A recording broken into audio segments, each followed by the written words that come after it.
Krett? Oh my god. Hey, what's up, guys? Welcome to another episode of Really. It's your boy F. Dot, joined by Krett.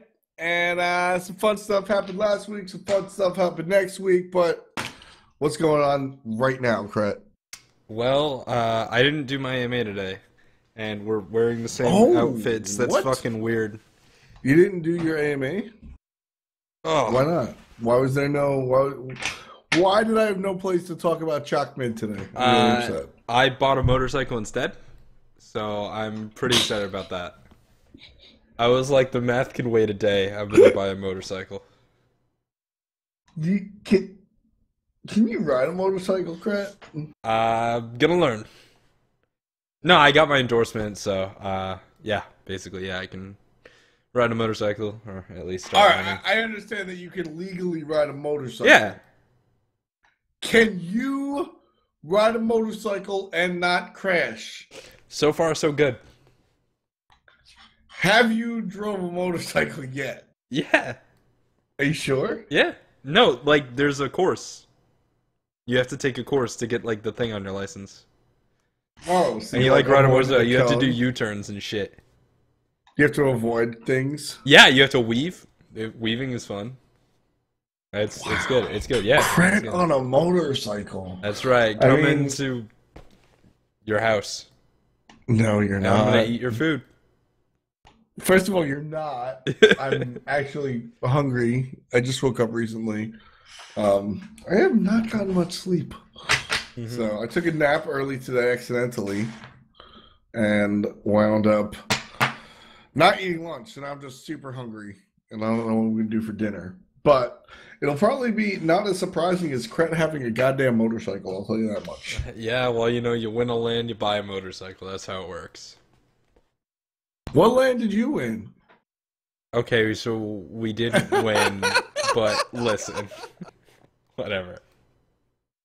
It was a win in my book. No. Go team. If you're not first, you're last. That's a famous quote from a famous philosopher. If you're not first, you're last. If you're not first, still beat TSM. That's another quote from another famous philosopher. But TSM doesn't really exist anymore. Yeah, we'll get to that.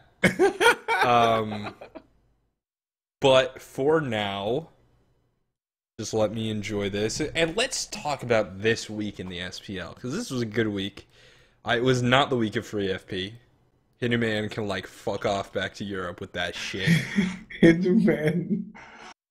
Guess what upcoming week 7 is? Free FP. It's the week of free FP. But week 6 was dope. It was actually interesting because bye weeks always scare me. In that I always feel like teams are going to come back. This next week in NA is totally the week of free FP. I mean, enemy TSM, C9, Eager, AFK, COG. Like, down the line. Yeah, we'll see. Oh, yeah. No, there's going to be upsets. The moment anyone ever thinks that, just, yep. I mean, that's what happened last time, and Fnatic got beat by a bad dig. Yeah, it was weird. Like, now Dig has won, like, 6 games in a row, and if they win a game off of a big team, I'm like, oh. But, like, that wasn't when they were beating people. They just beat Fnatic, and it was like, what? There were a lot of variables, but still, it was a week of that nonsense. Anyway, we came out of the bye week, and bye weeks always scare me because I always feel like everybody's going to come back shitty. But we saw some exciting games this week, like some really exciting games, actually. Yeah, so COG versus Eager was the first NA game of the week, and we also had Dig versus Epsilon that day. Dig versus Epsilon was 2-0 Epsilon, like every game up until that point. Dig, they did well, right? Like, it was a 2-0, but they did not go quietly into that long night or whatever the fuck. Oh, no, wait, that's week 7. I'm stoned. Week 6 is Myrmidons and LDNC. Yep. Yes. And yeah, I mean, that was... Myrmidons won, and LC... I mean... No, LDNC won both games. One Conspiracy. Oh, yeah. Myrmidons beat Titan, which is even more hilarious. Yes. Yes, they did. You guys took on COG later on Thursday. Yes. That wasn't so bad. I mean, going against COG is... Honestly, it's like when, like, one of your friends who's from, like, a different part of the country or a different country is like, oh, let's play this card game, and you don't know the fucking rules. You have no idea what's going on, but you got a decent chance of winning. That's going up against COG, because you don't know what the fuck they're doing. They're not playing the same game as everyone else. I mean, cards generally have the same rules. I think that, like, going throughout the country and playing beer pong is a good example. Okay, let's do that. I don't play beer pong because I don't drink. I also just don't give a shit. It doesn't look that fun. It totally is that fun. I don't even like... I'm not a huge drinker, and I don't even like a lot of the majority of, like, party games, like Flip Cup and stuff. But beer pong and its iterations... I just don't like throwing things because I'm really bad at it. Well, you're really good at throwing games, and you seem to be having fun with that. No, I'm not good at throwing games. That's Zapman. But we don't like to say his name. It's Zapman? No, we don't like to say his name. Did he get MVP this week? No, he didn't, because I bribed Dan to never give Zapman MVP. It's not going to happen. You sure? Yeah. I want Zapman to get MVP. But honestly, this was the week. Did you see his fucking on her? Whew. Yes, but I also saw his Cupid. No, his Cupid was good. Yeah, Zapman did play well this week. Yeah, he played really well this week. Wow. I mean, he played Ull, and he wrecked people. And then I think against TSM, he might not have died. That's interesting. Yeah, you know, Dare had a much more varied slash line. So I actually don't know who does MVP, but MVP is an actual decision as opposed to some of our other superlatives. Didn't watch TSM Game 2. Well, no. What I feel like is because I mean, if you remember the games, it was what 3 Najah, 1 Cirquette. The Cirquette game, yeah, Dare went hard and like had a fantastic slash line, and the other Najah games. If you watch the game, Dare is one of the best people on the field. But if you look at the slash line afterwards and pretend to watch the game, he's like 3-3-10. Well, right? I mean, you can't really get the impact. Like a lot of what Dare did was set up for the team. Oh yeah. No, I'm not saying he didn't play well. I'm just saying like Game 2 against TSM, he like died immediately. He did. That was funny. Right? With the Fenrir Brutalize and the turnaround, it's like, yeah, he still got MVP. Yep. I don't know. I think I like it. As long as it's on our team, I'm happy. So win in my book. So Dare gets MVP here. Yeah. Largely for what he did. Well, I kind of think it's a hard choice. I mean, against TSM, Omega didn't die. Zapman only died once, right? Like, last died twice. I guess we didn't really die all that much against TSM, but those are pretty impressive things, right? It's impressive not to die when you're Sun Wukong. Okay. I don't know.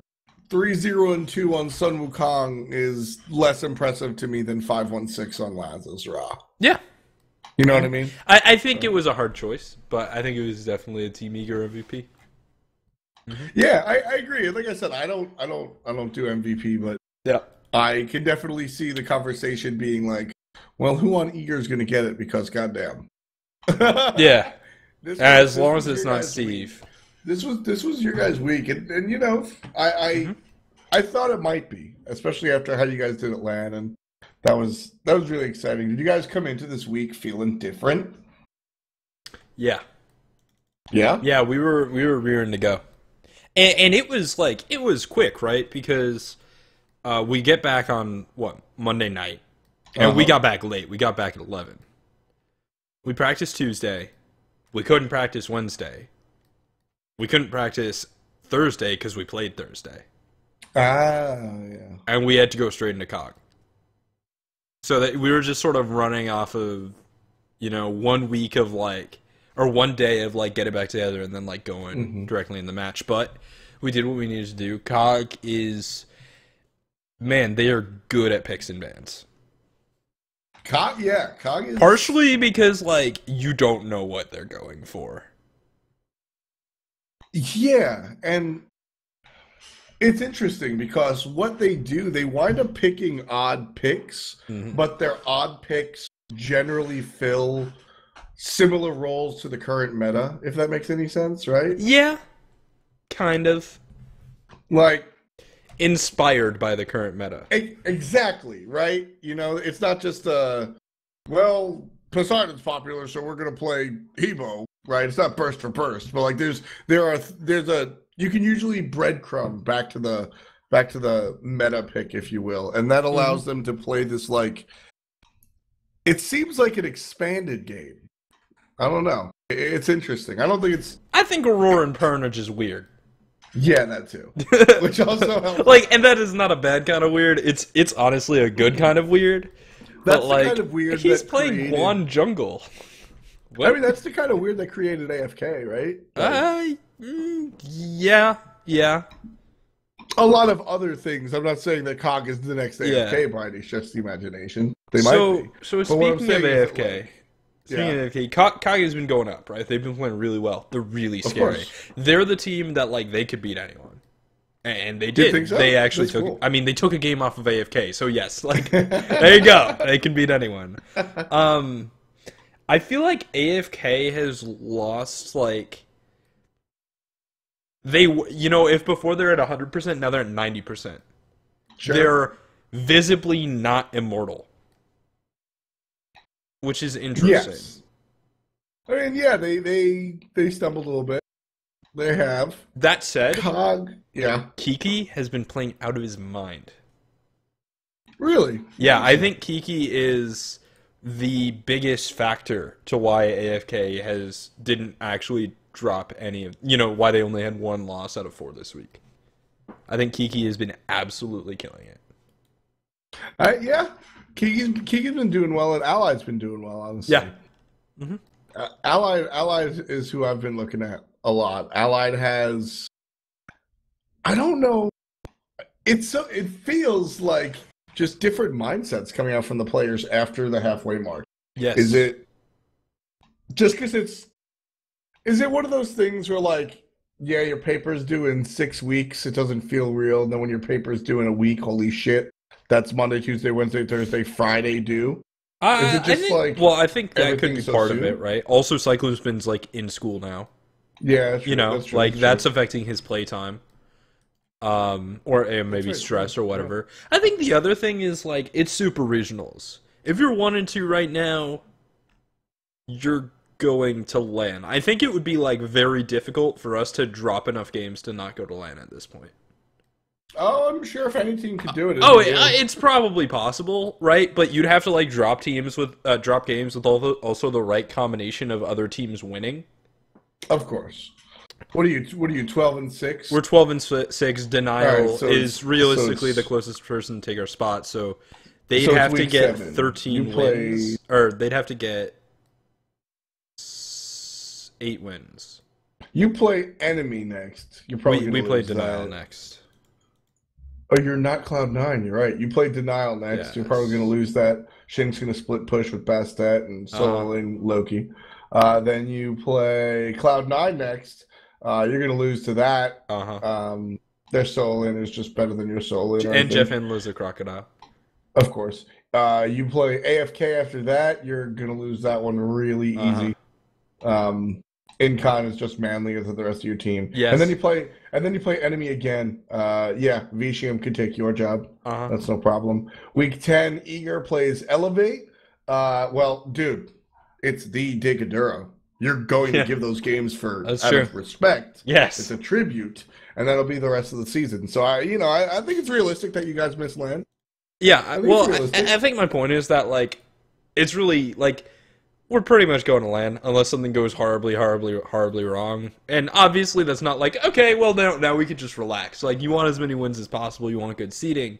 But when you're first, it can be hard to, like, keep that motivation to stay first. Because realistically, in terms of seeding, the difference between first and second isn't the most in the world, right? Like, the third and fourth place teams in the current setup are, like, they're pretty good. They're both pretty good. Especially with the way it's set up, right? Like, because the LAN is going to be the same bracket format as the Gears of Fate, right?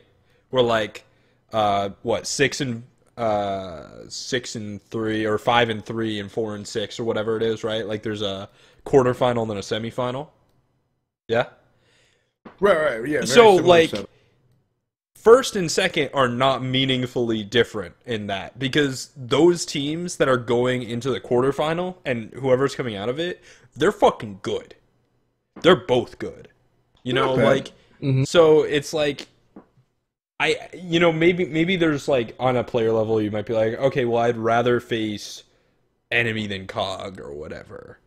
But they're both really good. Yeah. So it can be hard to be like, man, we can't slip to second, because realistically you probably could, and you'd probably have pretty much the same bracket. Well, I mean, you'd have the other bracket, but it would be like as difficult, right? Because these teams are all good. That's what I'm getting at, is NA is really competitive right now. It's a top 6. Oh, yeah. It's definitely a top 6. It's going to be tough. It's interesting.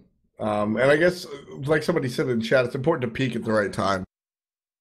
So it's very important that not just you, but the rest of the competition is stepping up around now, because that'll feed in well. And it's not the only place that's full of competition. Europe is, as a whole, as far as like Europe versus NA, that's a different conversation that we can answer in a couple of weeks. But for right now, amongst themselves, Europe, it's fun. I think the whole Epsilon was undefeated until this week, and then they dropped their game to Fnatic, the team that was shitty up until a couple of weeks ago. Paradigm is singing the same story. You know, you got a lot of interesting stuff there in Europe. Yeah, it's this weird little fight for number 2 and number 4, right? Like, Paradigm and Fnatic are clearly the teams contending for second place currently. They're tied. Lone Conspiracy Titan are clearly the teams competing for 4th place. Right now, they're tied. You know, and it's... I think each person is going to have their own feelings about that. Personally, I think it's probably Fnatic and Titan that'll be getting the higher of their 2 little things. But it could go any way, and I'd be like, yeah, that's fine. That makes sense. You know? Yeah. Fnatic finally getting that win off of Epsilon that... I mean, they were... Like, Epsilon's a really good team. But, Epsilon is very good. But I don't think they are consistently at the level of dominance to like really have a perfect season, and it didn't happen. Fnatic was able to take a game, and this is the interesting part, because there is a very clear rhetoric of adapting is the best jungler in Europe, right? Yeah. Adapting got shut the fuck down. He 750 really player damage at 20 minutes on Thanatos. That's 2 death size. That's It happened. It's you like can look at it. 3 deaths. I talked to him about this like yesterday. Did you go back and watch the VOD and be like, it fucking happened? It's mind blowing. Oh my god, it is. His total player damage was like. People. Well, I checked too. Man. Like, I checked his total player damage at the end of the game. He got up to like 2.5 through the last few fights, and the last person to like the person who scored lower than that was like Dark Dodo in like his first game of the season. Like, Dodo, what a good name. Man, adapting got shut down. And like I didn't watch the VOD all the way through. I just sort of skipped through, and I gotta watch it because I don't. How did he get shut down so hard? I think they just didn't let him play Thanatos. They're like, all right, you want to play Thanatos? We're going to sit behind our tower and not even get close to your death scythe and, like, buy a ward. And he was like, fuck. I didn't see these wards coming. You can't really. They're invisible. Oh, well, if you buy counter wards, you can. Yeah, but you're Thanatos. I don't know if he started with Bumbas. He did. He did start with Bumbas. Then he would have money for counter wards, so at least that's good. But yeah, I mean, like, I guess they picked Thanatos to counter Thor because that's the thing, right? Like, that's the counter. Why would you play Thanatos? To counter Thor. Why else would you play Thanatos? You wouldn't. I guess to, like, execute people when you're in, like, that one situation where executing is dope, or they got, like, 3 tanks and a Khepri. Yep. And even then, out Kwong. But he's probably banned. No, not anymore, really. Yeah, that's true. Yeah. But Thanatos lets you, when you execute, it lets you steal the fire giant. You can be with your death side. Yeah, there you go. I was gonna say Thanatos is just more dangerous, and sometimes you feel dangerous. Because when you execute, instead of running away to safety, you're just in the middle of everyone. And then if you don't have a combat blink, and you don't, see you later. Yeah, so they wanted to shut down the Thor. Captain Twig didn't let it happen, which is awesome, right? Like, I think that's a great story for Captain Twig. Because Captain Twig has been the guy on Fnatic, on Fnatic, who has not been up to par with Fnatic. And you cannot shut down the enemy jungler without your jungler having something to do with it. Unless there's a real malfunction in the enemy team. Yeah, and I think it was not last week, but the week before, where Captain Twig, like, woke up.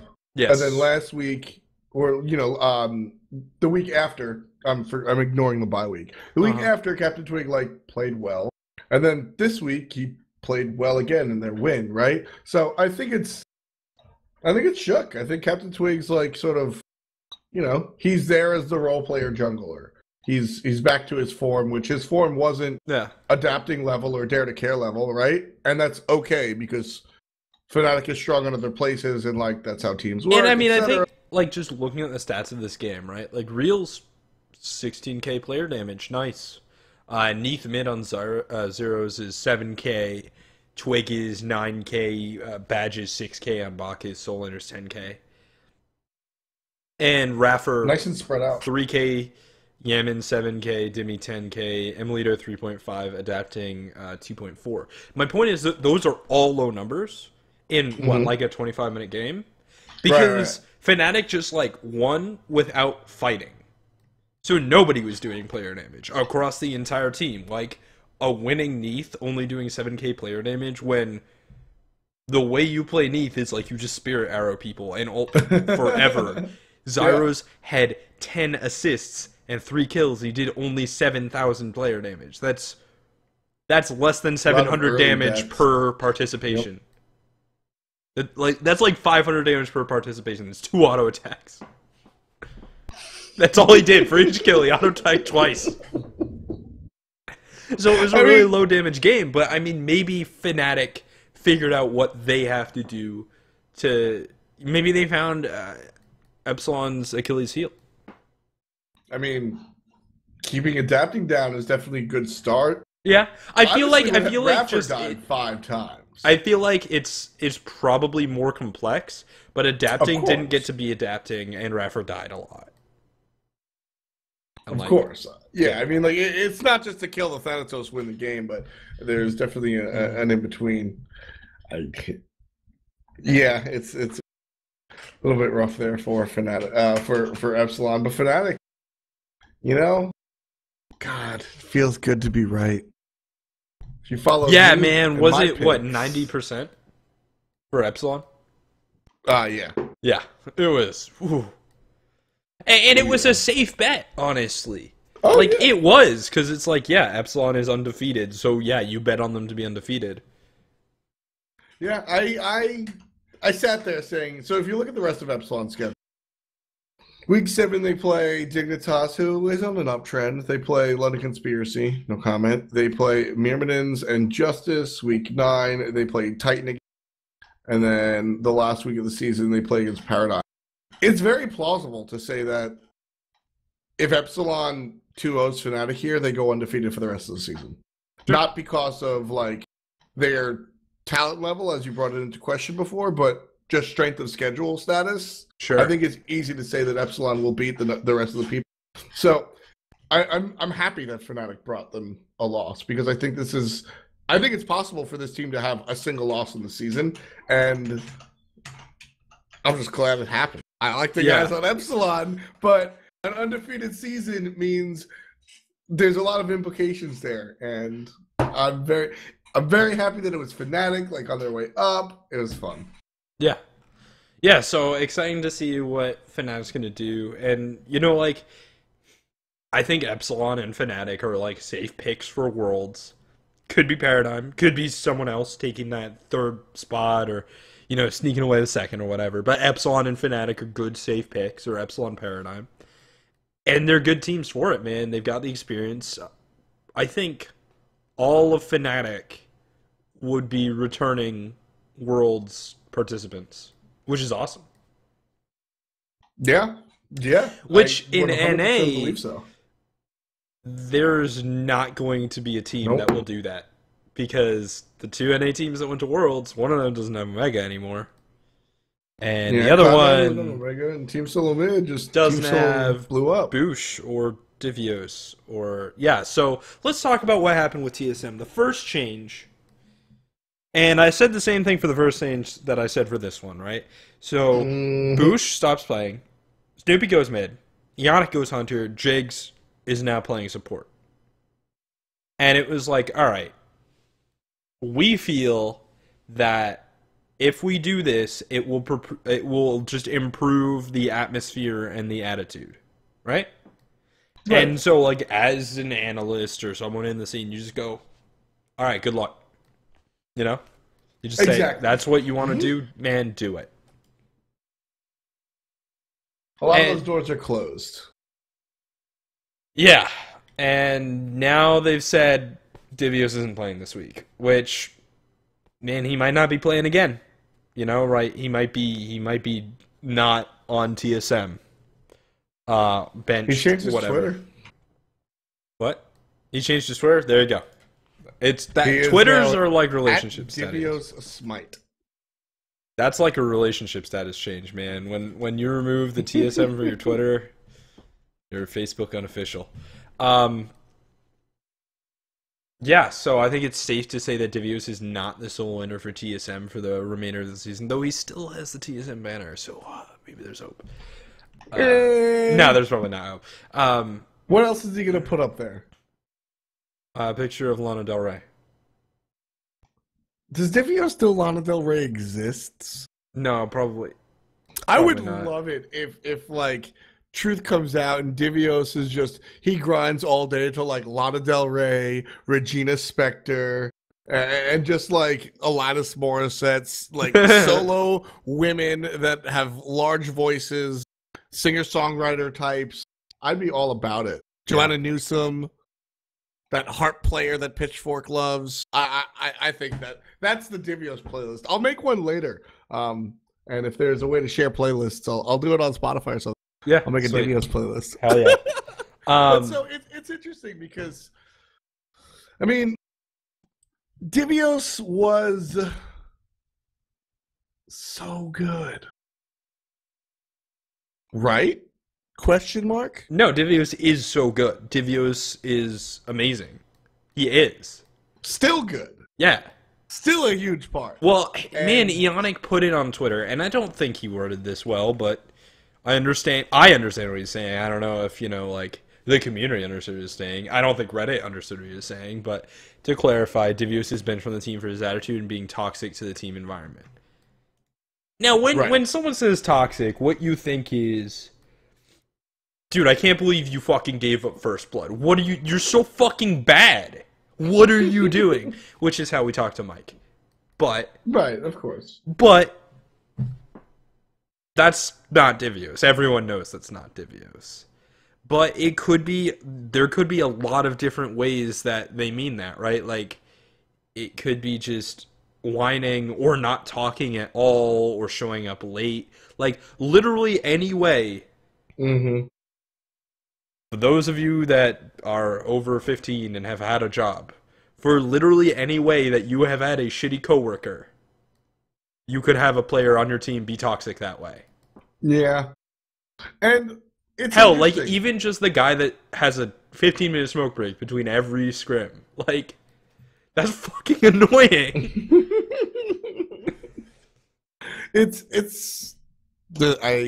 I have a friend that plays Smite with a guy like that. It's so obnoxious. But anyway, I tried to play Torchlight 2 with someone like that. Oh, fuck that. Yeah, no, I just largely what it seems like is if you ever so like Divios hangs out more with Omega than he does with the rest of his squad, it feels like. Yeah. When we're at LANs, Divios is always there at like 9 a.m. with orange slices and a smile on his face, ready to like play soccer, which is weird because and the rest of his team is doing something else. Now, I mean,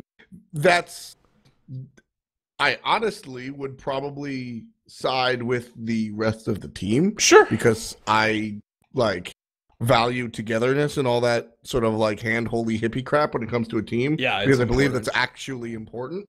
But showing up early and eager to work, it's not a bad thing, and that's the important part that I'm trying to drive home. Is that Divios shows up early and is on point and like is always there, but doesn't understand the like, or didn't take part in the like, everything else that the team did together, which are two good ideas, but they're not combining. And toxic is such a buzzword in these esports MOBA communities. Yeah, sure. And I don't toxic think is just, it's the word for everything, right? Like, it's starting to lose. I don't know, man. There's so many, like, toxic is a good word. It's an important word. There's so many things that are important to describe where you use toxic. It's a great song. Britney Spears actually sampled a Bollywood movie for that violin track. It's awesome. But it's starting to not mean anything, which sucks. My point being is that a toxic environment can be one where just opposites exist. In the sense that, like, look, man, I don't like that you do this, and that's fine. Like, I don't like that you donate to charity so much because it means you don't have time to visit the homeless with me. That's, you know what I mean? It also, like, it can be a symptom and not a cause. So, in chat, I saw someone, Ulandir, and I have no idea how true this is, but Divios didn't show up to 2 out of 3 days of scrims before playing against Eager. Like, okay, whatever. I don't know if that's true. I don't know if it's not. But why? Did he stop caring? Because I find that hard to believe. Right? Like, at the Gears of Fate, the night after we lost, Divios was, like, watching games and hanging out with us. And he was like, oh, yeah, I hear, like, I don't know, he would be like, oh yeah, teleport here, this is a good play. Like, he cares about Smite. He cares about the game. He does. He's dedicated. He is the player that I think could build, like, a career out of this from a young age, and that's fucking awesome. I don't think Divios is done with Smite. And in fact, you know what? I got good proof. He changed his fucking Twitter to Divios Smite. But that's true. I think if that is true, Iana apparently posted on Reddit, I think it's a symptom. Sure. And I think it's evidence that, like, there have been issues within TSM. Like, Boosh isn't playing anymore. Why'd that happen? Gars is playing a fuck ton of Rocket League. And also, congratulations on Platinum, Diamond. I don't know. He's like #1 of something. It's really cool. He's really good at it. He's like, so Gars is realistically the 3rd best Rocket League player in the world. And that's not surprising. He's really fucking good at video games, but he's also playing a lot. He's playing enough Rocket League to be the 3rd best Rocket League player in the world, while being a Smite professional. Maybe he can, maybe he can't. I just think there's probably more behind it, and I think TSM were justified in removing Divios. I'm absolutely not saying that they're wrong or whatever. Yeah. But it's probably a complex situation, and we'll probably never really know what it's like, so I guess it's kind of cool that we got a less politically correct statement, you know? Like, Yannick straight up said, like, yeah, we benched Divios because he's toxic. Like, that's not how you say that. Fuck it. But I think no, yeah. I mean, I'm just saying that, like, it's like, oh, well, Divios and has chosen to separate himself from TSM as a result of conflict of personalities. Like, he just was like, yeah, we benched him because he was toxic. Right. And again, I think toxic in this situation just means 2 different ideas. And I think that Divios will join a different team and be successful. It'd be fucking awesome, yeah. I don't know what's up with TSM. I don't know what sort of future they have. So you've got Jigs, Ionic, Snoopy, right? Yeah. And then you've got Gars, who were talking more about Rocket League than Smite. Uh-huh. And then nobody knows who the soul is. I mean, Boosh is probably still signed. Right? He is probably still like I think Boosh is probably like, nah. We sign up Nah every week. He can play in the SPL. He hasn't had to, but he could. We also sign up Wolfie every week, because you never know when you might need Wolfie. You have to. I mean, Wolfie 2032. That's what I assumed. Yeah. If your team only has 4 players, Wolfie is the like Rena-center solo laner. Wolfie, I feel like Wolfie is the definition of a ringer. Like, he comes in, he'll kick ass for a game, and they're like, thank you very much, Wolfie, you know, you've been really good, and we'll... You remember those Rena-Center commercials with Hulk Hogan? Hey there, brother, do you need a TV, a sofa, or a solo laner? Yeah. We've got name brands for you. Come on down, $9 a month. Yeah. Right? I feel like that's where Wolfie's at. Everybody's just gonna sign him up. Yeah. You think we'll see Wolfie in black and white? You know what? That Teen Solomon. TSM Wolfie. Oh, I hope so. Oh God, I hope so. That would be awesome. So? Yeah, no, I hope so. I don't think so, but I hope so. Oh, yeah. Who do you think, dude? I think you'll see like they'll probably fish someone out of ranked. You know, just like you just fucking Bickham cast the reel. Or what about all the little coglings from last year or from last split? Summer coglings are not signed. You realize that they're not roster locked. So you've got Bickham, Homie Effie, who's now like Sikidara or whatever. Sikidara, yeah. You have who else was on that silly team? The Hunter Jigs was. They already got him. Right, Jigs is gone. They had, what about? Oh no, Mark is on denial. Jacob Malfoy. Malfoy. Wolfie says it's just Bickham. All right, it's Bickham. It's Bickham. Like it's Bickham. It's Bickham. Look at that, it's Bickham. That's not a surprise to me. Yeah, I mean, like you just fish him out of ranked and then pull him back in, and you're like, yeah, you know. Yeah, Homie Effie left the smite scene. That's what I thought, but somebody mentioned it earlier. Yeah. So. It could have been Mask. Oh no, he got banned, dude. Shit, really? Has Mask he appealed? Is banned? Has he appealed? I don't know. I don't know either. I do not know. All right, so let's talk about a story similar to Mask. Bickham? So you've got Bickham. Okay. All right, that makes sense. He was playing solo before. I think he's one of those like solo / jungle kind of guys. Yeah, exactly. Like as long as it's like melee and he could like punch somebody. Yeah. I'll play Mercury solo like Zelia. Dude, did you see what Bagel just said? Well, you wouldn't fish Bickham out of ranked. You'd have to get him off the shore since he's washed out. Damn, that was harsh. Ouch. That was good. Ouch. I am excited to see what Bickham can do. I think he is too fresh to the scene to be washed up, really. I think he's still got potential, but that was fucking good. Shouts to Bagel 500. I think that Bickham. Oh, I'm trying to think. It's interesting because Bickham is a player that I can't think of any super game-saving highlight reel plays, but he also never really. He's not the guy that shit the bed. Yeah, I mean, you know, maybe there's something going on behind, like he didn't communicate enough, or he wasn't good at learning, or he wasn't good at losing, or whatever. But like, I don't know. He seemed to do fine, but a lot of the coglings seemed to do fine. Yeah. Speaking of coglings, Meerkat has like really, he's become like a respectable player.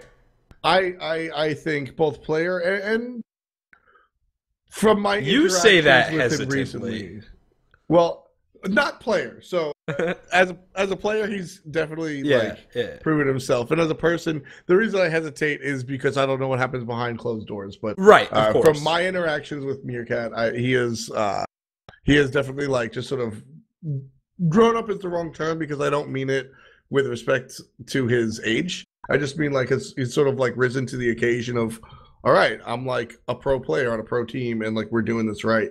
Where I don't think. Well, prior to the fine increase, I think a lot less players felt that way.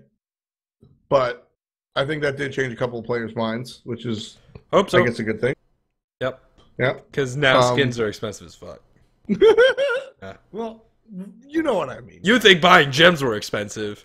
I have to buy skins for $500. All right, anyway.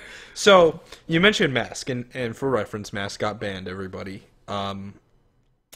And so basically the story with Mask is hopefully when he appeals, if he appeals and that's granted to him, or if the ban, when the ban finishes up and he's allowed to play again, hopefully we see him back in the scene. Because it is absolutely undeniable that Mask is a great player who had a lot of potential.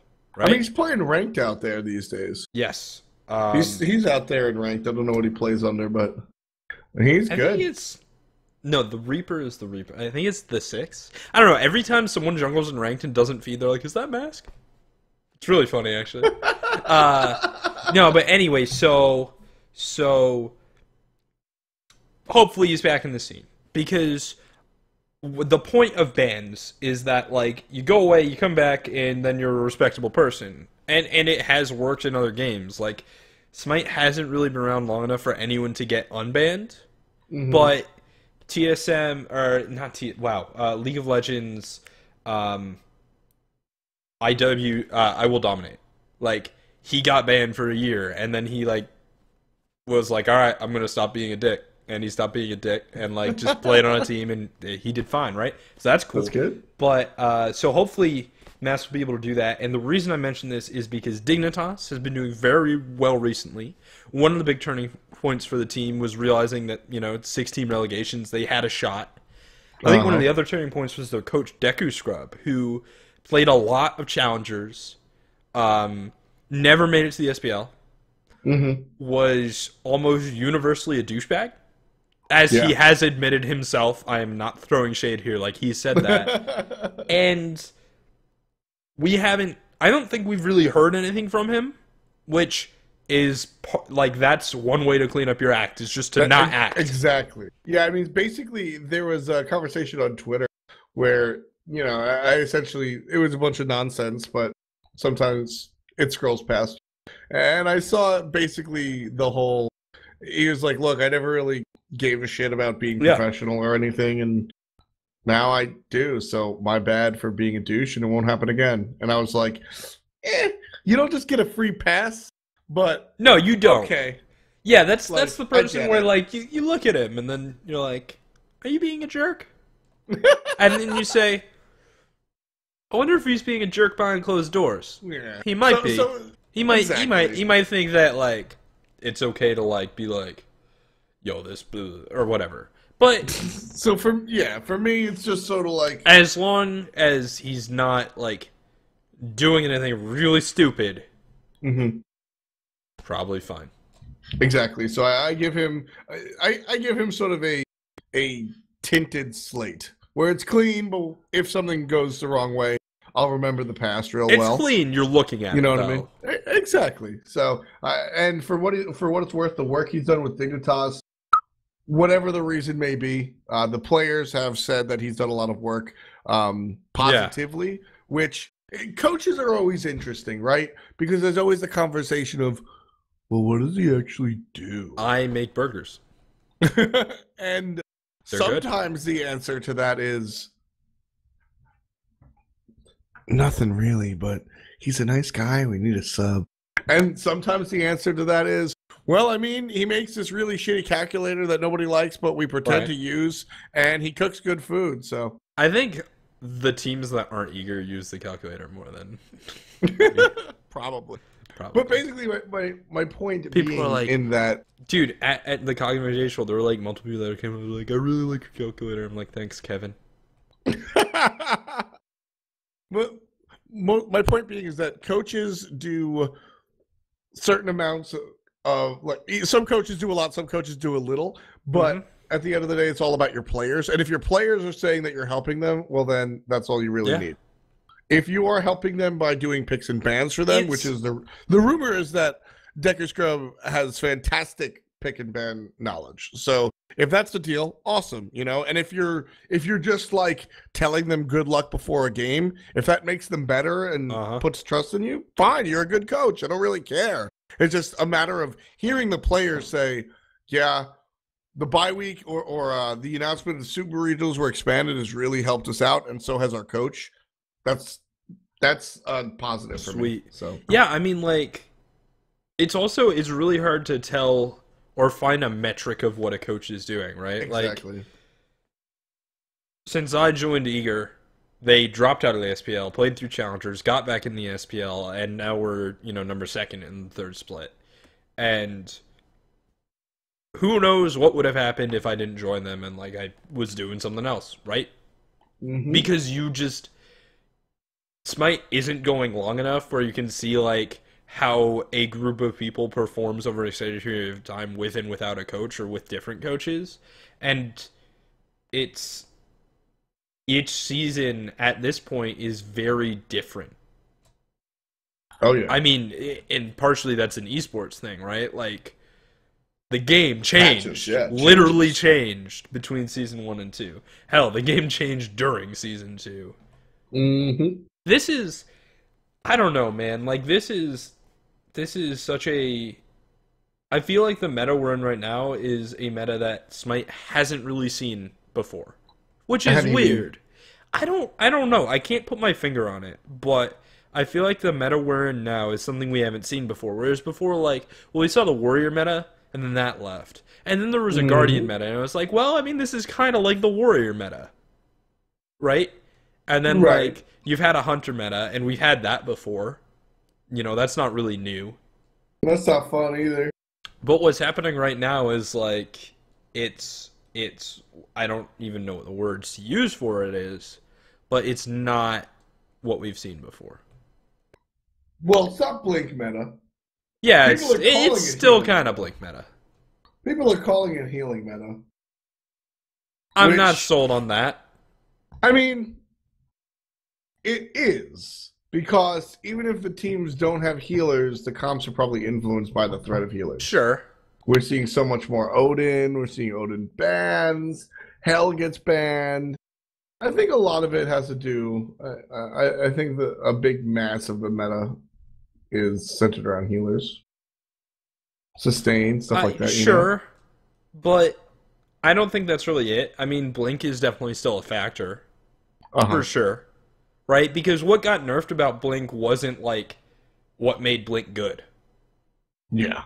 What makes Blink good is the fact that it goes 55 feet, and it goes like that, like it's instant, and suddenly Sir Krett can blink, and then jump, and then jump, right?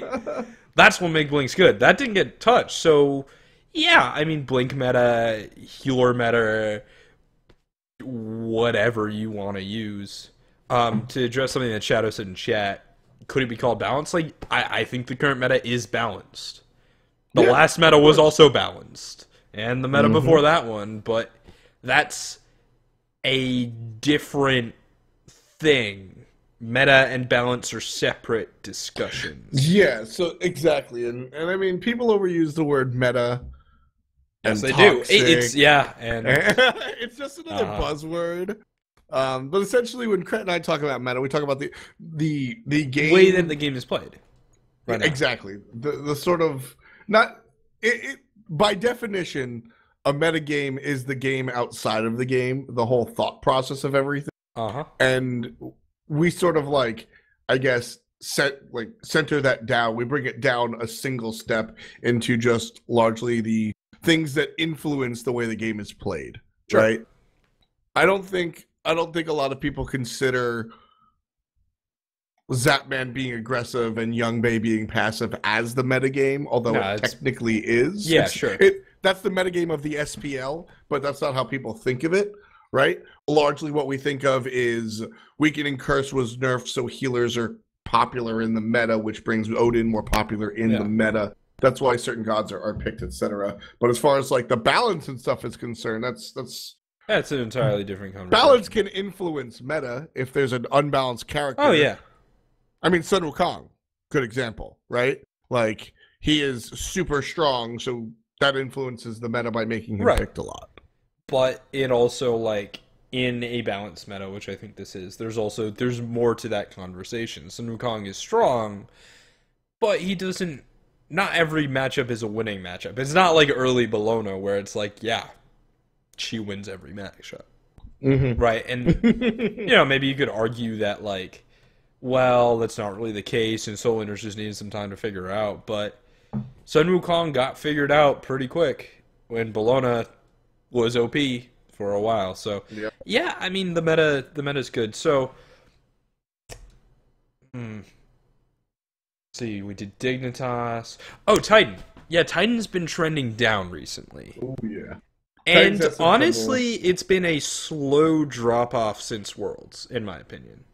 Slow, but it has. Exactly. I mean, a lot of times we see these teams sort of come out and then they're like, they do well, they lose again, and then they like lose a player. And then it's just a big plummet.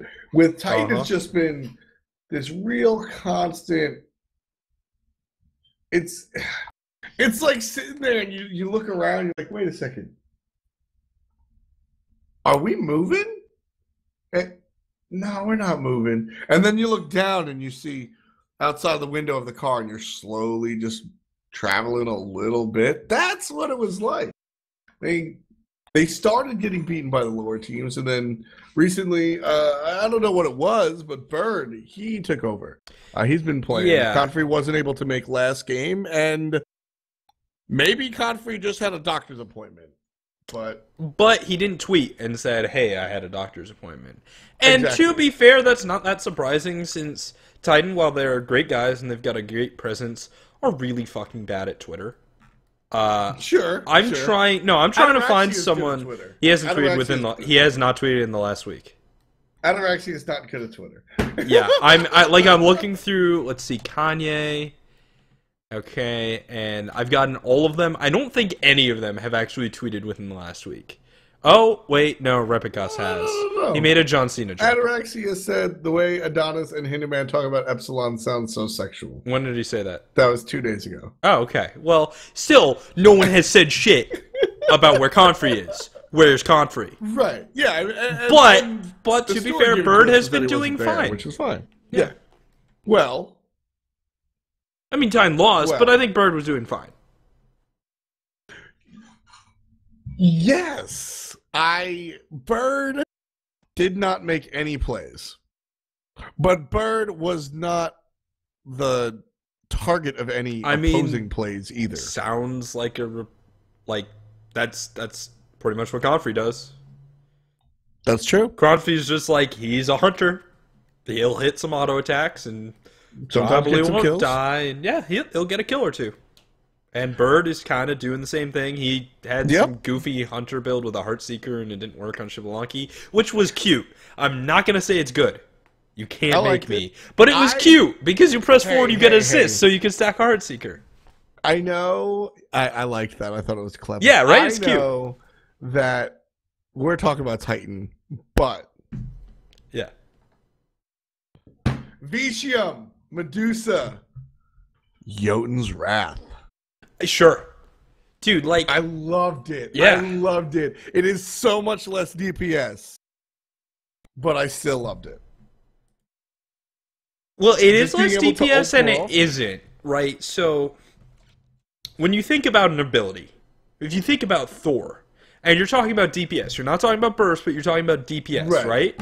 The best way to increase Thor's ability damage is cooldown reduction, right? Mm-hmm. Because you could hammer for, let's say you hammer for 600. You can hammer for 650, or you could hammer for 600 more often, and that's better. And so, like, on a character like Medusa, whose ultimate is so good and crucial for the character, and her steroid has a shorter cooldown but a shorter duration, I think dropping that steroid to, like, 7 seconds as opposed to 10 is, like, actually a pretty decent DPS increase, right? Because then it's like, well, you can get it off twice or 3 times. And, I mean, late game as a hunter, like... Even with a Jotuns, you're going to kill somebody in 3-4 shots, right? Yeah. Like you're still. Well, it depends on what the rest of the build is, of course, right? Because it's like, what other utility has? Did he go Transcendence? I don't remember. I don't. I think he went Executioner. I think he went Gloves. Okay. I think he went Gloves, Boots, Executioner, Jotuns, Krett. Yeah, I mean that's like that's gonna 4-shot somebody. So like you're hypothetically and on paper. Your steroid is a kill or damn close every time you cast it, and you get to cast it more often. It's like, okay. And I liked. Somebody asked him. Hindu and Adonis casted this game, I think, and they asked him, and they were like, "The fuck was up with the Jotun's Wrath?" And his answer was just like, it was very respectable. He was like, "Nobody else does it, and they think it's worse, but it works for me. That's what's important, and that's why I bought it." And I absolutely. Like, I think that's the perfect example of how to do that, right? Yep. Because it's not like it's not a case of, like, you're doing less damage, right? Like, I mean, yeah, he's doing less damage, but he's getting an abstract trade-off of getting his abilities more often. It's not a case of being like, well, I was low-key and I built Hydra's Lament instead of, like, this other item. Or, like, you built Spirit Robe instead of Mail of Renewal, and their team didn't have anything to pop your Spirit Robe or whatever, right? It's not a case where it's just, like, it's not... It's abstract. It's a trade-off. You're trading numbers for... It's like Fatalis. The goal in those two scenarios was exactly the same. Whether you're building Hydra's Lament or the better build, your goal is to ult and then hit somebody for 1 million and then kill them. You're just doing it less efficiently. The goal here, this was more comparable to Allied with the Fatalis, where Allied just likes to be able to box with the Fatalis and be more fluid, and you can't measure that by way of DPS. Right. Just like Jotun's Wrath, if you're sitting there attacking a stationary target, you totally can. But so the value of adding attack speed and power, it can be quantified. But what is the value of being able to acid spray twice in an extended engagement, or you know what I mean? You can't really. Well, the problem is I can. It's multiple. I could tell you that, but the problem is that you have to go engagement by engagement. Because in some situations, it's going to be worse. And you'll see that soul laners play around this thing. It's one of the most interesting things about the soul lane. So when the camera's on the soul lane and you're bored, pay attention to this. The way soul laners will box is that they start and end their engagements with abilities. Because abilities are tied to cooldowns. So if you're Sun Wukong, right, and you start fighting someone, you want to hit him with the cudgel, and then hit him with the spin, and then maybe you want to tiger them, and then on your way out, you want to hit them until you can do 2 of those again. But if you're in a situation where, like, they do it, man, so let's say someone has a Crusher and someone has a Jotun's Wrath. You're not going to have those things on Sun Wukong, right? But, like, if you box for long enough that they get to do, and it's a mirror match, you box for long enough that they, despite their lower cooldown reduction, also get to use their abilities twice, you lose because their abilities do more damage. Oh, right. Yeah, of course. But, so, it depends on the situation whether or not that acid spray cooldown is going to actually be useful, but it's what he's looking for, and that's cool. Exactly. Yeah, and I phrased it the wrong way. My idea was that, you know, you can't quantify, like, how many engagements you're going to be in. You can't quantify, like, angles specifically when it comes to Medusa ults. Sure. Right? Like, and it's the idea. That's what he wants to play. And again, Vicium's words are the most important when he was just, it works for me. And, like, that's it. If you are playing the best theoretical build, but you hit all your autos with your personal build because you feel more swagful. Sure. Guess what build is better? Yeah. Right? Like, and it's so weird to think about, especially telling you. Like, no, I mean, you're right. I think there are some situations where, like, I could be like, go through a game, and I did this for Drew. He, like, bought a Blink and upgraded it real early, and I went through the game and it was like, you never actually used the Blink 3 cooldown. Blink 1 would have been the same in every situation. And he was like, okay, I'll leave it at Blink 1. I was like, there you go. And so sometimes you can, like, a player can be empowered by those itemization, by knowledge of how their itemization affects their play, and that's very important. Like, Hydra's Lament versus other shit on Loki. Hydra's Lament loses damage to everything. But you might need the 9-second cooldown on your ultimate. And if you think 9 seconds of cooldown on your ultimate is gonna win you the game, like, fucking go for it. Yeah, it might. But you're losing 10% damage. Yeah, but the next time you die with 7 seconds ticking down on that ultimate, you might have been able to teleport away. Sure. Sure, yeah. You know? And just, you know, again, it's about what makes you play well. So I just thought that was interesting because of how critical. It's important to know what you're losing, I think, is the key, right? Yeah, like, Thanatos has classically been the jungler where you don't have to get Bumbas. But you have to be aware that you're losing 100 GPM in a static game. Now, if you go into the jungle and you kill everybody, that really doesn't matter. And nobody should ever tell you that matters if you go into the jungle and kill everybody and win the game. Listen, But if you Thanatos, don't- I know you're 21-4 with a 7K gold lead, but you're a douchebag for not having bumpers. I Yeah. want to share the jungle buff with you. Yeah, like, then it doesn't matter. But if you get stalled out and you don't get to do Thanatos, like, fucking adapting didn't get to do it, Yeah. right? Like, and I'm saying that not because, like, oh, shame on him, but, like, he's an what amazing happens, player, yeah. and he still, like, fell into that trap of, like, picking Thanatos and not getting to play him, really. If you don't have Bumbas in that situation, you're double fucked. Yeah. You're already fucked for being a Thanatos that can't kill everybody, but you're double fucked because now you don't have Bumbas. The Bumbas on Thanatos didn't surprise me on adapting at all. Yeah. Because adapting is this player that winds up getting the kills, but he's not being the selfish assassin. He winds up getting the kills because there's just always 4 members of Epsilon collapsing on someone all the time. It's also like just for Thanatos specifically, like, with a Bumbas mask, he's still more than capable of killing everybody. Like, it weakens Thanatos' game. He killed everybody for a fair bit. Yeah. I mean, that's Thanatos' entire job, right? If you're not killing everyone, you're killing yourself by picking Thanatos. Yeah. So going forward, Confrey, maybe he's not playing for Titan. Maybe he's just been on vacation. I don't know. I want to see Titan say something. Divios, no longer on TSM. Who knows what they're going to do? Who else? Who else has had roster changes? Are those the two? Have there been others? Those are really recently? the two.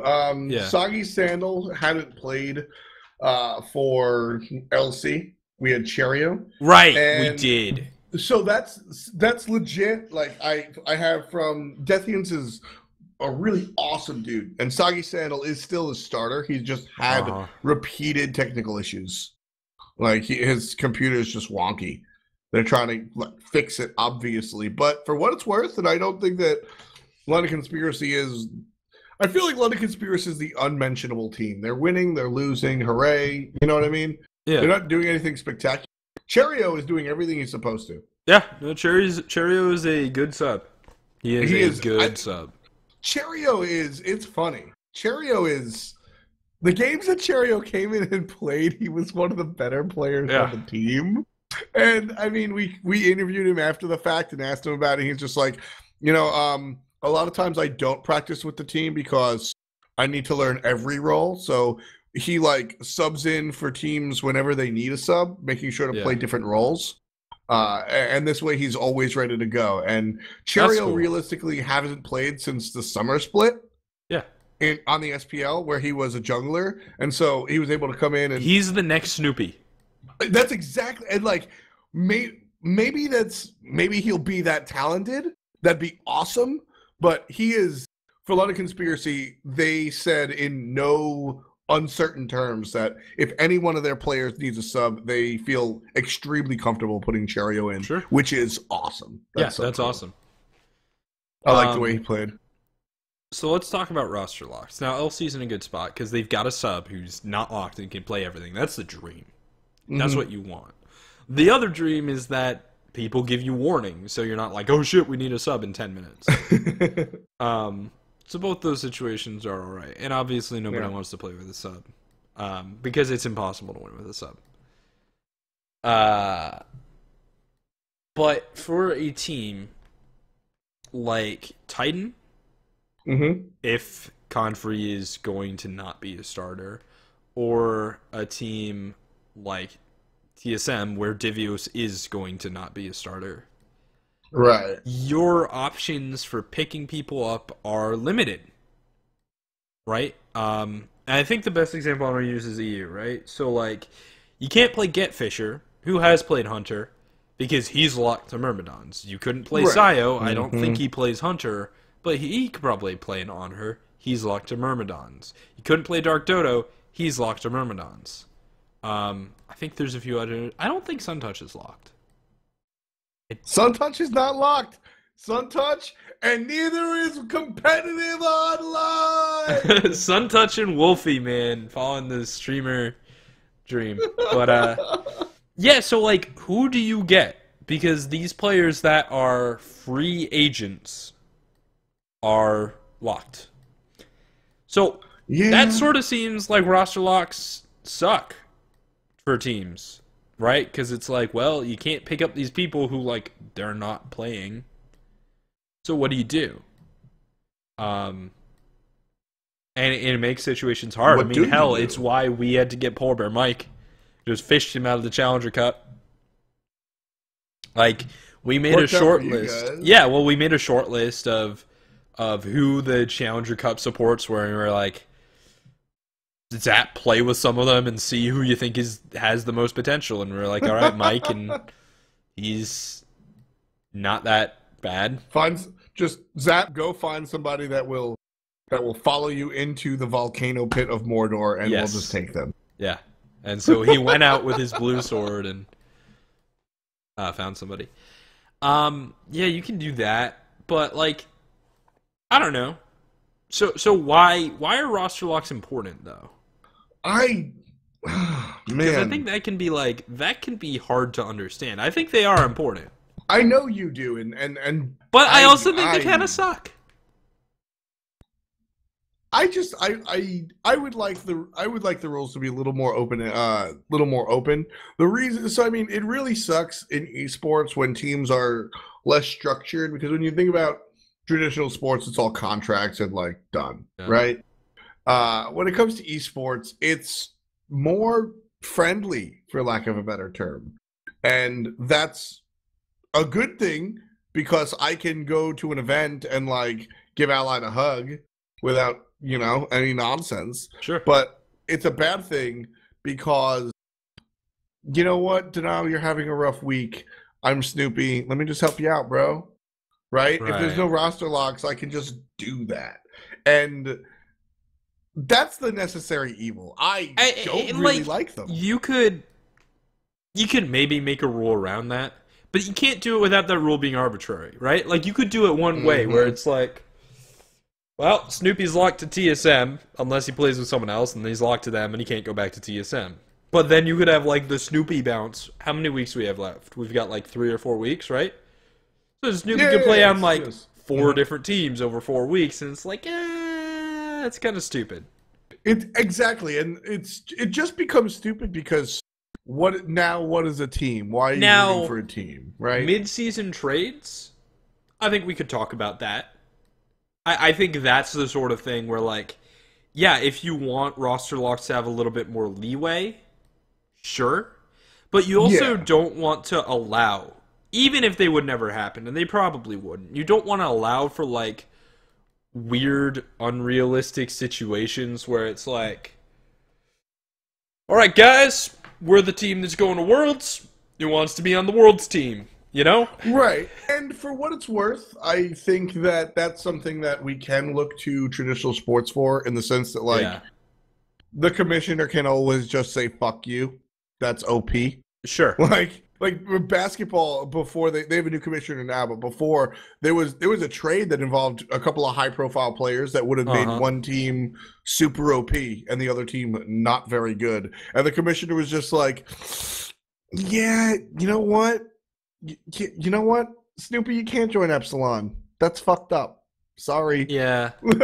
Well, and I think that as long as you can trust your commissioner, which in this case would be like APC, right? Which, well, then we're fucked. No, but like I feel like I would trust. I feel like I feel like I would trust APC, but I think the league would have to be formulated differently in order to do that. Because then it's like, well, why can't we make an OP team? We want to win, right? As opposed to like a league where basketball, yeah, you want to win, but it's a little more complicated than that. And regardless of whether you win and lose, you make damn good money, right? Whereas this is like, so we can't make our super OP team that's going to be number 1 and go undefeated because you say that, and now we can't make money. And how am I going to make payments on this house I just bought or whatever, right? Like, so that gets weird. Whereas in the NBA, the commissioners be like, fuck you, man. We're paying you like $24 million. Whatever. Yeah. And that just like, I don't know. Because it's like pornography, right? When somebody's trying to pull one over on you, you fucking know it. Yeah. Where if like Snoopy actually just wanted to join Epsilon, like that was, you know what? That would probably be fine. But like when somebody's like, yeah, Cognitive, we're gonna make the trade to Eager. We're gonna give them, DJ Pernicus and a roar for a high five and a bag of Cheetos. It's like, dude, Sure. I mean? Yeah. It's when someone is like, well, in basketball, and I'm gonna say this because FDOT has explained it to me, and so I get to say the sports thing. In basketball, your draft status is sort of like inversely proportional to your performance. So you can intentionally make your team bad to get a better draft the next season, which is something that people will try to do. Smite not really that case. Smite is sort of the opposite, whereas like if your team is good, then you can pick up whoever the fuck you want because you won Worlds. But there's definitely a situation. It might not happen in a year, it might not happen in 2, but if you open up roster locks and trades like that, someone's going to figure out a way to game the system. And you don't want to just be like, shrug, well, we can't do anything about it. You definitely want to do that, and that's why there's a clause that says the admins can do whatever the fuck they want. But but you still don't want to have that open because you don't want to have people looking for that. Of course. Yeah, and that's at the same time with all of the rules. I would like to see the roster locks relaxed a little bit. I mean, because the thing is, so when did the SPL season start?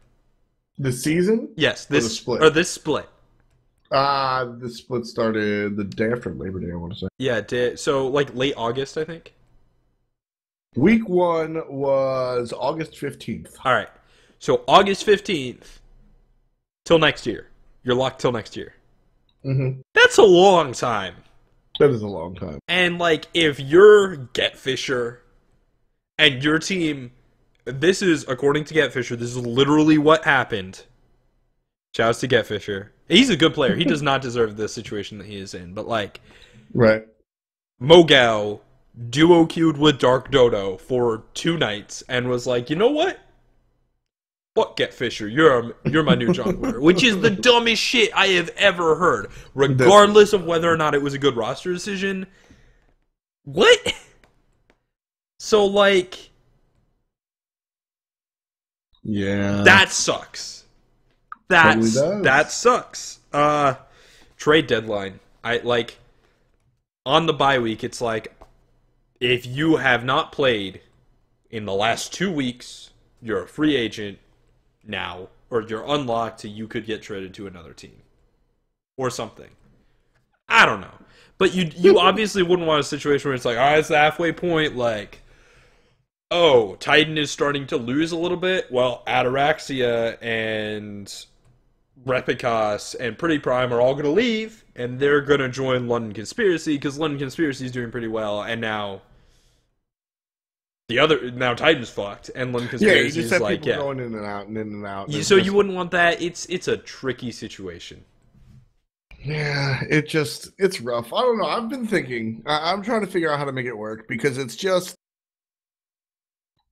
one of the coolest things about traditional sports is to me the trading system. Yes. But it's a largely different process because their teams are institutions and our teams are not. Well, it also it's weird with sponsorships and contracts too, right? Because like if you join Eager, we're sponsored by Razer, who sent me this awesome jacket. Team Racer. But, like, if then I join another team who's sponsored by Logitech, it's like, well, shit, now I'm supposed to throw out my Razer Ouroboros and get a Logitech G501. Supposed to, mid-season. Now, you probably wouldn't do that because gamers love their mouses and they get used to them and shit. But that's fucking weird, right? So, I don't know. Yeah.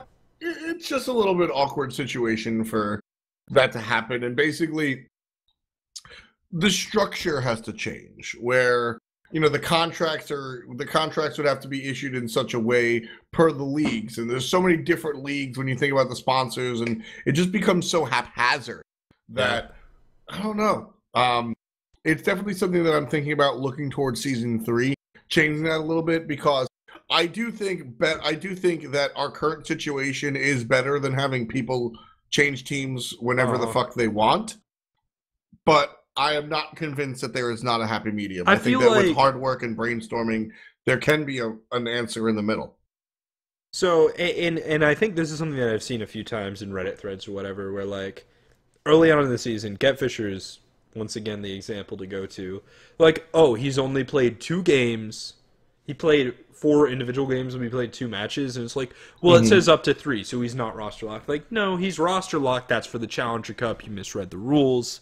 But like, would that be so bad? I don't know. I mean, then you get the problem of like, well, if he can play up to 3 games, then well, if we can play a game for every team in the league. And then he goes to the LAN and he says, all right, I've played with everyone. I know everyone's strategies. Who wants me? Or whatever. Yep. So there's no simple, no good solution. But yeah, I mean, it's just, this is a situation that needs to be better. The roster lock from August 15th to January 15th sucks. What's your solution? Because I don't have one. Yeah, I mean, it's interesting. I feel like there should be maybe a releasing of the rosters for everybody beneath a certain threshold, or as far as teams are concerned, not in individual performance. Like if your team is below 500, you could just fucking bail. Maybe something like that.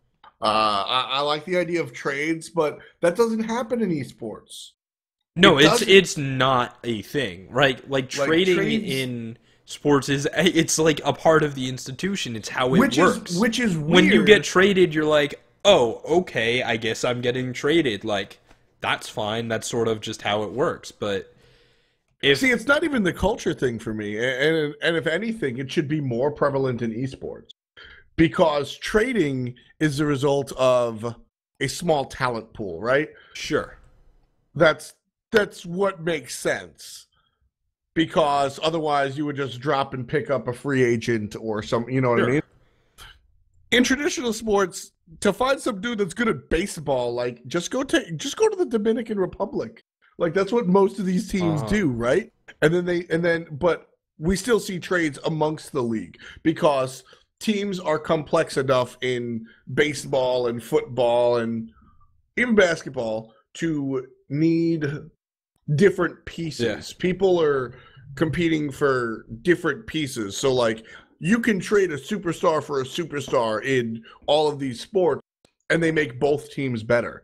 In esports, that's largely not the case. Players just get booted and then they get replaced by an unknown or a ranked superstar because the league is small, the community is small, the talent pool is even smaller. And it's also the thing where, like, if a team has established themselves and won the international and you're evil geniuses, you can just be like, sorry, man, it wasn't working out. Yo, Arteezy, you want to join? And, like, it doesn't matter how good the team is on. You'll be like, yeah, I want to join. And, like, it just sort of works like that. It's not the same in sports. Wolfie also mentioning in chat that, like, the salaries are different, the negotiations are different, the deals are different. It's not just sponsorship, but it's like, you know, like, suddenly your sponsor is just interacting with you in a completely different way that is absolutely not standardized at all, which is fine. It doesn't have to be right now, but the reality is that it's not.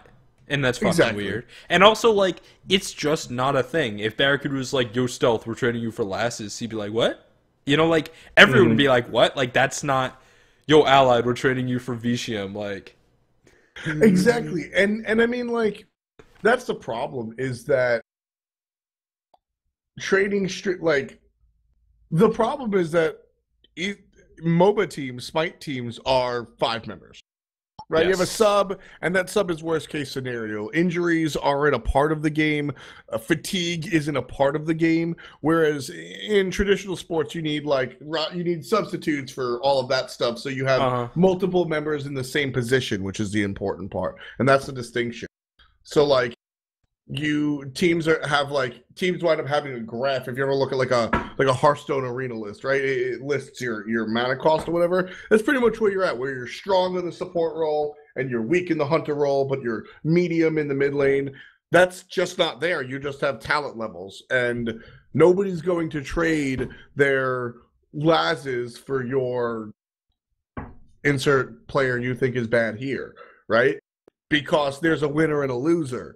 The only way trading works in competitive games is when you can't tell if there's a winner or a loser, and that's just not the case. Smek and Youngbae wasn't even a fucking trade. That was a drop. They both dropped and they both picked each other up just as luck of the draw. It just contracts can be made and options can be made for trading like that. These changes can be made into the structure to allow trades, but the culture doesn't. It's also that teams aren't cultured to be interchangeable, right? Like teams communicate in specific ways, so you might think that weekend feeds or whatever, but if you replace him on AFK, that team will function differently. If you replace Dare on Eager, if Dare gets traded out to C9, and C9 will now function differently. If we got Annister, and that's a positive, Eager would function differently. Yeah, it's a positive, but it's all like, man, like the recovery period after a trade would be fucking awful. Because suddenly the way that your team communicates and the way that they shot call is completely different. Whereas in like football, it's like the quarterback does the thing, there's some other stuff, but my understanding from an outside perspective, I don't know what I'm fucking talking about, but like I don't think it's like that completely different from team to team. Like you're using roughly the same communications, and it's the same language. And in Smite, each team really does have a different language. I don't know. I think it depends.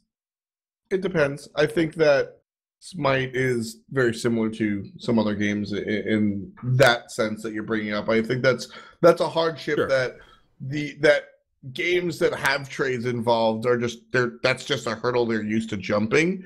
That's part of it, though. They're better at it. That's part of it. Sure, yeah, exactly. The result of it is, like I said, I mean, the institutions that we have that prevent trades, such as contracts or sponsorships, all of that can be changed to alleviate the stress put on the system by allowing trades.